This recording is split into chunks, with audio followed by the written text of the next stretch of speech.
බැහුම් පිළිබඳව මහ ලොකු දැනුමක් නැති කෙනෙක් වුණත් හැබැයි ඔයාටම කියලා රුපියලක් හරි රුපියල් ගන්න බලාපොරොත්තුවක් තියෙන කෙනෙක් නම් මේ වීඩියෝ එක ඔයාලට වැදගත් වෙයි අනිවාර්යයෙන්ම ස්කිප් නොකර බලන්න.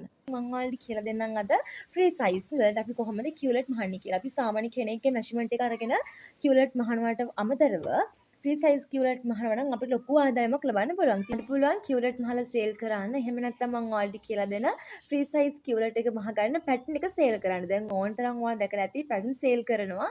ඉතින් ඔයාලට පුළුවන් ඒ වගේ පැටර්න් හදලා වුණත් සේල් කරන්න. එන්නකෝ එහෙනම් ඉතින් කියලා දෙන්න. ඔයා ගන්න රෙදි කොටස මුලින්ම එක් වතාවක් මේ විදිහට නවා ගන්න. නැවත වතාවක් නවා ගන්න. ඒ කියන්නේ රෙදි කොටස හතරට නවා ගන්න ඕනේ. මෙතනද මම අරගෙන තියෙනවා විස්කෝස් මැටීරියල් එකකින් 60 පළලින් යාරයක් අරගෙන තියෙනවා. ඉතින් ඒ ප්‍රමාණය මත අපිට ෆ්‍රී සයිස් කියුලට් එකක් මහ ගන්න. එහා ගත්ත රෙදි කොටසේ ඉහළින්ම රේඛාවක් ඇඳ ගන්න. රෙදි කොටසේ ඇද යවා ගන්න.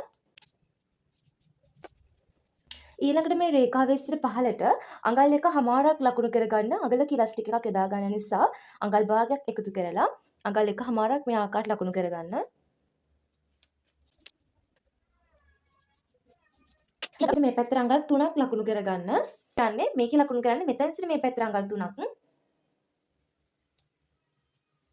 එතන සිට පහළට අඟල් 11ක් ලකුණු කරගන්න ළමයි කරු උස විදිහට. එතකොට මෙතනදී XS small medium large size වලට මේ කරු උස ප්‍රමාණවත් වෙනවා. හැබැයි XL double XL වලට නම් 11මාරක් 12ක් වගේ කරු උස ලකුණු කරගන්න.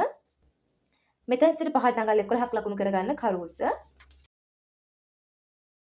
එතන සිට මේ පැත්තට අඟල් 3ක් ලකුණු කරගන්න.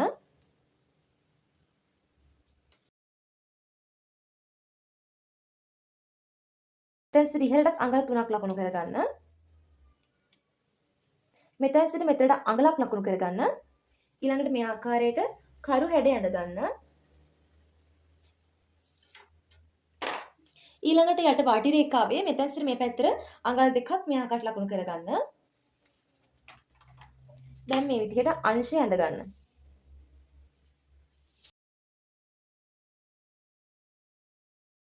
මේ ආකාරයට නවාගෙන කපා ගත්තාම යාට ඉදිරිපස සහ පිටුපස කොටස් දෙකක් නිර්මාණය වෙනවා.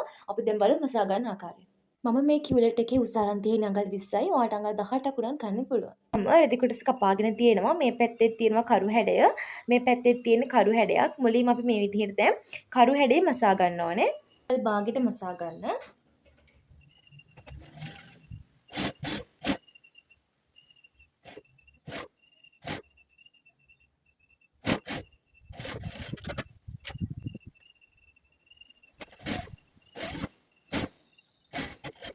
දැන් මේ විදිහට මම දෙපැත්තෙම කරු කොටස මහගෙන තියෙනවා.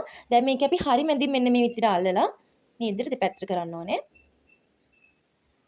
මේ විදිහට කියුලට් කොටස හැදෙනවා. අපි දැන් මේක ඉන්සීම් එක මෙන්න මේ විදිහට මසා ගන්න ඕනේ.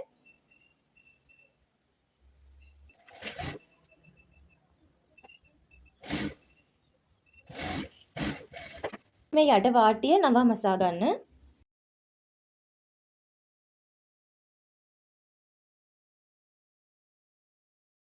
දැන් මම අඟල් එකමාරක් ඇඳගත්ත රේඛාව තියෙනවනේ ඉහළ සිට පහළට ඉලාස්ටික් කොටස තුල් කරගන්නන්නේ කොටස ළඟින් මෙන්න මෙහෙම නවා ගන්නවා.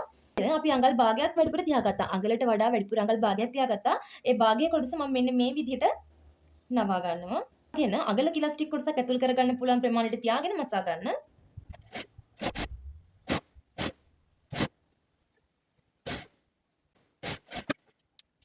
ඊළඟට මේ විදිහට අඟල් 24ක් දිග ඉලාස්ටික් කොටසක් අරගෙන කොටසට ඇතුල් කරගන්න. මේ විදිහට ඉලාස්ටික් කොටස ඇතුල් කරගත්තාන් පස්සේ ඉන්න කොටසේ හඩ මැදට මෙන්න මේ විදිහට පොඩි මැස්මක් දා ගන්න ඕනේ. රෙදි කොටස අදින්න නැතුව ඉලාස්ටික් එක විතරක් මේ මැද ගන්න මේ මසා ගන්න.